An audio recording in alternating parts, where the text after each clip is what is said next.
이재명 후보께 질문드리겠습니다. 그 결선 투표제 공약으로 발표를 했고 지난 대선 때도 했었죠. 네, 그렇습니다. 네네. 그러면 내년 지방선거 단체장 선거부터는 결선 투표제를 실시한다는 거 맞습니까? 글쎄요, 이게 지방선거까지 확장할 수 있을지는 좀 생각을 깊이 해봐야 되겠습니다. 아니, 결선 투표제가 지금 제가 되면, 말씀드리는 것은 네. 헌법상의 대통령 선거에 관한 결선 투표를 얘기한 것이었습니다. 네. 네, 그래서 생각해봐야 되겠어요. 네네. 연이어서 묻겠습니다. 네. 이재명 민주주의 성평등의 핵심은 의회에서 네. 성별의 동등한 대표성을 보장하는 것입니다. 네. 국가인권위에서도 공천할 때 특별 성별이 60%를 넘지 않게 하라고 권고한 바 있습니다. 네. 그러나 현재 지켜지지 않습니다. 20대 국회 여성 비율은 20%, 60명에 불과합니다. 역대 최다인데도 OECD 평균 33%에 한참 못 미칩니다. 네. 현재 성평등 공천 규정에 강제성이 없습니다.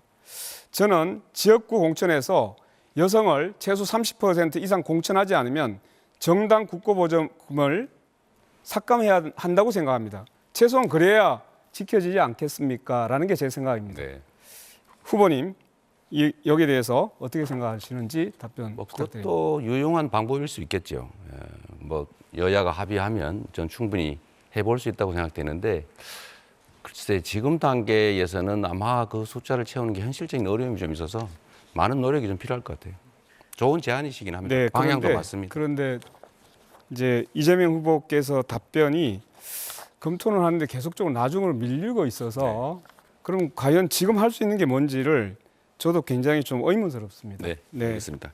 제가 답을 잠시만요. 좀- 이재명 답을 제가 아무도 답까지 듣고 나서 그러면 제가 이준석 아무도 후보 안 발언 신청을 했기 먼저 때문에 발언 신청이 좀 늦었습니다. 한 번도 안 김문수. 했습니다. 먼저 그 다음에 드리도록 하겠습니다. 발언 순서는 먼저 신청한 네. 후보께 먼저 드리게 되어 있습니다. 때문에 이재명 후보 답변을 듣고 이준석 후보 답변을 말씀을 듣고 그 다음에 김문수 후보께 드리겠습니다. 말씀하시죠. 네, 이게 특정성, 그러니까 소수성이 30%, 40%를 넘어야 된다라는 일정한 기준을 정하고 강제력을 부여하는 것은 좀 다음 단계에서 저는 충분히 검토해야 된다고 생각합니다.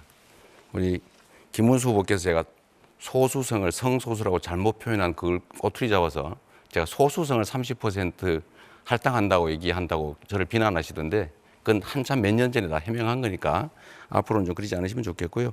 자, 발언할 기회를 얻었으니까 이준석 후보한테 좀 하나 물어볼게요.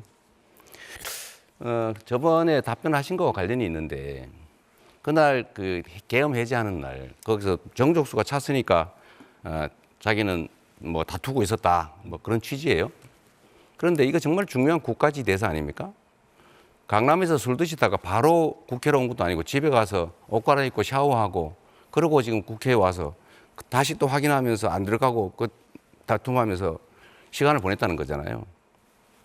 다른 사람들은 국민들은 슬리퍼 신고 막 슈퍼 나왔다가 우다닥 이 국회로 딱 쫓아온 사람도 있고 옷도 제대로 못 입고 온 사람들이 많았고 의원들 중에도 화장도 못한 여성 의원들이 그냥 국회로 바로 쫓아와서 담 넘고 여성들이 했는데 이준석 후보는 술 드시다가 그때 알아서 집에 가서 샤워하고 거기서 이렇게 시간 끌고 있었다는 게 도저히 납득이 안 되는데 해명을 한번 해봐 주시죠. 집에 가까운 위치에 있었고 그리고 식사 자리에 있던 다른 의원도 똑같이 했습니다. 그리고 제가 말씀드리지만은 제가 안 들어가려고 했다는 말씀은 허위 사실입니다. 제가 들어가려고 노력하던 모습이 다 찍혀 있는 것이고요.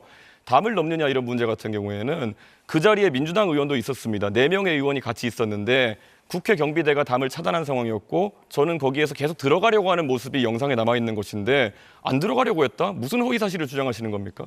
거기서 말다툼을 하고 있을 때 옆에 누군가가 의원님 담 넘어서 들어가셔야 됩니다 하니까 시끄러 임마 이러면서 말 막았잖아요. 그때는 다른 이미 사람들은 표결이 거기 끝난 있다가 뒤였습니다. 넘어서 옆으로 해서 담을 넘어갔거든요. 그때는 이미 표결이 끝난 뒤였습니다. 글쎄, 한참 그거는- 뒤였습니다.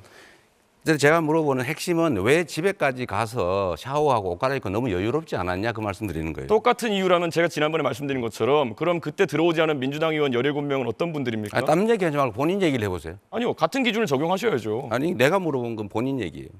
자꾸 논점을 흐리지 뭘 마시고. 원하시는 건지 모르겠어요. 그러니까 왜 제가 그랬냐고 물어보죠. 저를 도덕적으로 비난하시려는 겁니까? 아니면 어떤 기준을 잡으시는 겁니까? 질문에 답을 하시는 게 좋지 않겠어요? 그러니까 무엇을 문제 삼으시는 아니 왜 겁니까? 집에 가서 샤워하고 그렇게 여유 있게 했냐?